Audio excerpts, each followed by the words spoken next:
Oke, selamat sore teman-teman. Hari ini kita mau update pekerjaan proyek yang ada di Semarang. Tepatnya ini di daerah BSB ya, Semarang Barat Atas. Jadi konsepnya seperti awal teman-teman, bahwa memang Blaze ini juga sekarang ini lebih fleksibel, dalam artian tidak harus selalu buat kolam itu yang untuk standar premium koi, untuk standar koi yang jumbo, atau kolam yang besar, yang dalam. Tapi intinya kita lebih mengutamakan ke estetika atau keindahan. Itu yang menjadi poin atau karakter yang Blaze yang ibaratnya menjadi ciri khas seperti itu. Nah, awal itu saya dipanggil ke sini, mungkin nanti foto awal kondisi lahannya. Ini di sini ini taman kosong ya. Tanah kosong yang bentuknya juga sebetulnya space-nya sangat terbatas sekali ya, teman-teman ya. Agak gema ya suaranya ya. Iya. Nggak apa-apa, tapi kedengeran ya. Ya semoga jelas ya teman-teman, maaf karena kita ada di ruang lantai paling dasar dari rumah ini. Jadi intinya area ini tadinya gersang sekali teman-teman. Dan kalau di konsep taman, pohon, rumput, beliau ini males sekali ngerawatnya atau perawatannya itu nggak mau yang ribet lah, intinya seperti itu.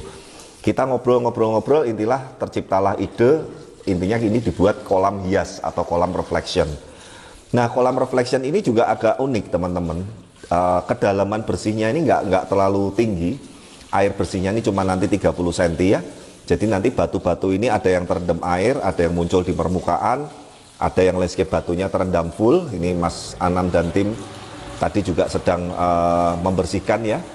Nah, intinya adalah kita mengutamakan keindahan. Sekali lagi, kolam ini tidak ditujukan untuk diisi apalagi untuk standar ikan koi ya. Ini catatannya ya, jadi supaya teman-teman ngerti, memang ada beberapa hal yang sebetulnya kalau untuk keeping ikan koi di kolam ini kurang rekomen. Salah satunya batu-batuan yang sampai ke dasar ini ya, intinya resiko benturan dan lain segala macam. Tapi teman-teman, saya bicara dengan beliau ya, saya bicarakan mau nggak nambah sekian untuk chamber collecting filter tuh yang roset di sana di shoot. Kamu ke sana aja. Kita sudah siapkan chamber collectingnya, ada 4 chamber ya. Yang pertama untuk mekanik sikat brush, kedua untuk jet mat, ketiga untuk pompa, keempat untuk backwash. Saat ini karena tidak diisi ikan teman-teman, hanya diisi mekanik saja. Karena ingat tujuannya ini untuk hias, air ini pun nanti tidak ada makhluk hidup. Jadi kalau memang mau menghambat pertumbuhan lumut dan segala macam, kita bisa main kaporit, klorin dan segala macam. Tapi suatu saat kalau customer bosen berubah, batu ini tinggal diangkat semua Val. Kemudian media yang mekanik kita ganti sebagian biologis, yang chamber yang tadinya nggak ada mekaniknya atau nggak ada medianya kita isi biologis. Artinya intinya kalau mau di top up menjadi kolam untuk koi, meskipun ini koinya juga bukan untuk yang besar-besar ya, karena kedalaman airnya cuma 30 cm, ini masih memungkinkan seperti itu. Dan tujuan ada chamber collecting yang Roset dan teman-teman sedang setting ini, salah satunya adalah untuk memudahkan maintain-nya teman-teman. Jadi itulah yang selalu kita pikirkan.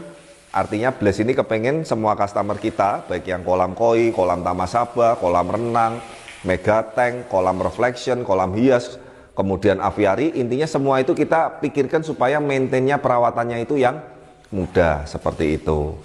Nah, kita sekarang bicara mengenai finishing ya. Sebelum kita bicara mengenai finishing, kita saksikan dulu tadi cuplikan proses pengasangan batu dan ibaratnya pembentukan pulau-pulau atau landscape batu di dasar kolamnya melalui video berikut ini.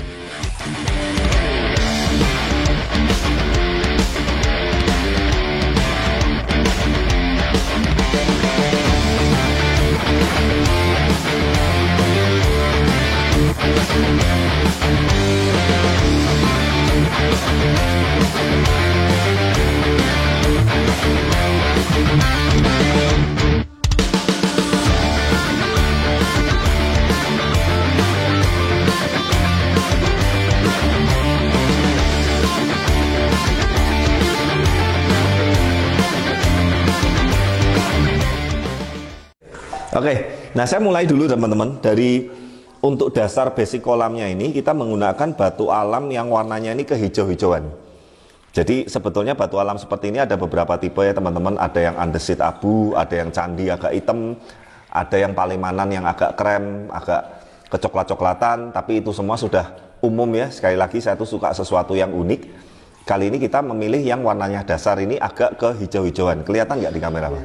Kelihatan ya, ini Mas Anam juga lagi bersihin. Nah, kenapa Pak kok dipilih warna hijau? Supaya nanti waktu siang hari ataupun malam hari saat kena pantulan sinar estetika lampunya, warna airnya ini bisa hijau-hijau kehijauan yang ibaratnya yang nyes. Nanti contohnya kalau yang sudah running dan apa, kebetulan saya ada juga, kita di Bogor juga ada buat kolam koi yang dengan finishing seperti ini. Tapi intinya ini hanya masalah selera ya teman-teman ya, tidak ada yang baku, oh harus hijau, harus coklat, harus krem, harus hitam, harus abu, ya sesuaikan kebutuhan dan temanya, itu yang menjadi basicnya. Nah kemudian kolam ini memiliki 2 bottom drain dengan standar yang untuk kolam koi, jadi bottom drainnya ini 4 oversock ketiga ya Mas ya, iya. Betul ya. Kemudian skimmernya juga standar ada 2, model wall tertanam, kemudian overflow ada 1, untuk aerasi oksigen ada 1, 2. Dan ini karena sekali lagi customer ini suka sekali yang silent, suka sekali yang tidak ada suara berisik, makanya tidak pakai air terjun. Teman-teman, dan dari tadi kalau melihat mana nih Pak air terjunnya atau apa, mungkin kamu juga nanya kan Val. Nah kita memang sudah dari awal sepakat customer mau yang silent, yang intinya tidak ada gemericik airnya segala macam. Nanti hanya kita permainan arus tuh yang masih kelihatan di ujung-ujung tuh namanya nozzle putih-putih. Itu nanti untuk pengaturan arus atau ombak riak airnya. Tapi itu belum selesai ya teman-teman, ini pun belum selesai semua. Jadi ini masih 80%, masih ada 20% lagi. Nanti nozzle yang putih-putih itu juga kita akan tutup dengan batu kalau settingannya sudah sesuai dengan kemauan customer.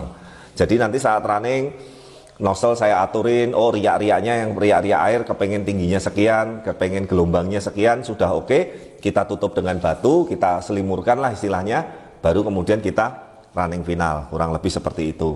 Dan nozzle ini bukan sesuatu yang umum teman-teman. Nozzle ini standarnya kolam renang juga saya rasa sudah bukan hal yang apa ya, yang asing. Artinya hampir semua kolam renang juga memakai, arusnya memakai seperti ini.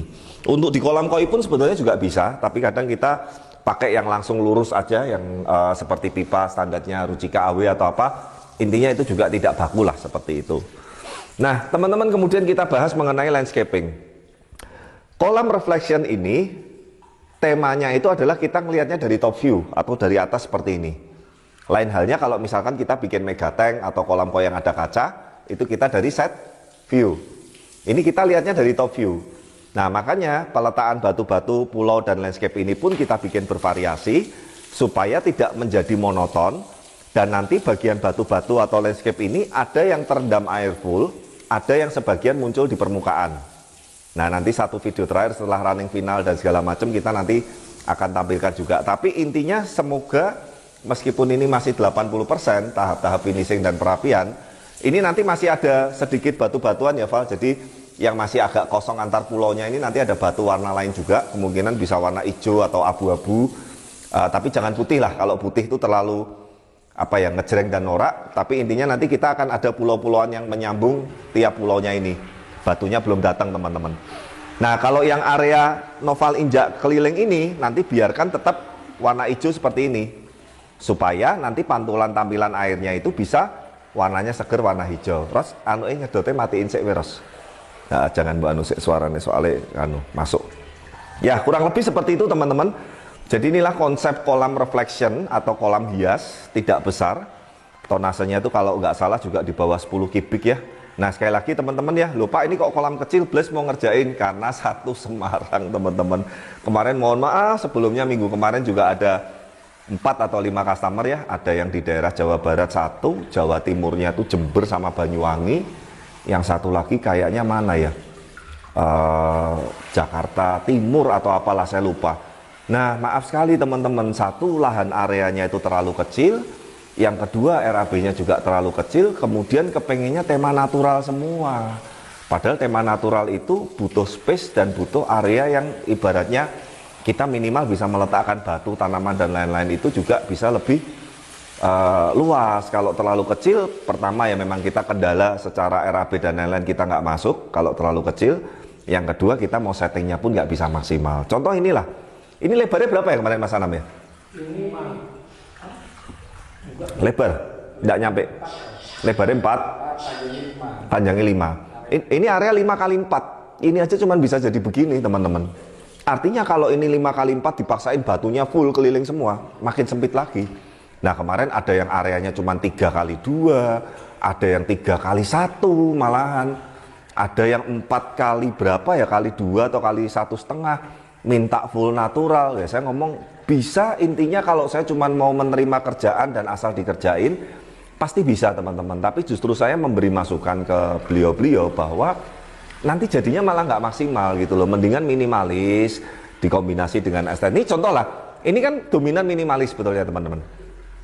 Landscape-nya naturalnya itu hanya di dalam kolam. Tapi kalau landscape-nya ini sepanjang dinding keliling ini full, sampai yang sana masih ada air terjunnya, masih ada segala macam, ya pasti akan ibaratnya nggak bisa maksimal kalau untuk konsep-konsep yang natural. Ya intinya sekali lagi mohon maaf, bukan berarti kita nggak mau mengerjakan, tapi ada beberapa pertimbangan yang saya juga memikirkan customernya. Ya harapan saya semoga mungkin bisa menjadi pertimbangan supaya nanti nggak kesannya kolam dengan luas yang kecil, dengan space yang kecil dipaksain natural, setelah jadi malah nggak serak atau nggak sesuai, itu pun saya juga akan menjadi beban, kurang lebih seperti itu. Nah teman-teman, kurang lebih seperti ini teman-teman. Nanti ada satu proyek lagi di Semarang juga, tinggal nunggu desainnya. Kalau ini kebetulan tanpa desain sama sekali ya, nanti teman-teman bisa lihat hasil akhirnya, satu video terakhir waktu running final semua, dan kita akan shoot malam hari saat lampu estetika apa udah disetting. Anam lagi menyiapkan juga. Intinya teman-teman, semoga ide-ide kreasi konsep yang kita tampilkan yang menjadi salah satu ciri khas dari Blaze Koi Center atau Blaze Group ini, terutama di tema-tema yang estetik, di tema-tema natural, di tema-tema yang ibaratnya kita selalu kepengen buat yang sesuatu yang berbeda, itu bisa menghibur, bisa menjadi inspirasi, bisa bermanfaat. Dan mungkin bagi teman-teman yang nanya-nanya seputar pembuatan kolam koi, mega tank, kolam renang, aviari, nanti langsung aja hubungin kontak di bawah ini. Mungkin cukup itu dulu ya. Noval ada tambahan? Nah nanti finishing lumutnya itu Val, nanti bagian yang tidak kena air. Jadi nanti contoh batu ini Val, batu ini kan sebagian kerendam, yang atas ini kan enggak. Nah ini nanti kamu tempeli lumut secukupnya, intinya untuk hanya estetik. Tapi kalau yang terendam full, kayak contohnya itu Van, yang intinya batu-batunya pendek terendam full, itu enggak usah dikasih lumut sintetis gitu ya. Kurang lebih nanti finishingnya seperti itu, kurang koral, lumut sintetis, ada beberapa batu-batuan medium yang kita nanti menjadi variasi ya, kurang lebih seperti itu, isi air running. Decking ini juga kurang sedikit, lagi dalam perjalanan ya, supaya satu area ini kamu shoot ke deckingnya ini. Nah jadi lantai ini kan granitnya, coraknya kan juga kayu, ketemu kayu ini ya kan, ketemu tanaman pakis, ketemu batu, ketemu nanti sampai sana, wah semut lah, cantik, apalagi nanti kalau sudah ada lampunya. Ya kurang lebih seperti itu teman-teman, progres 80% reflection pool di BSD Semarang.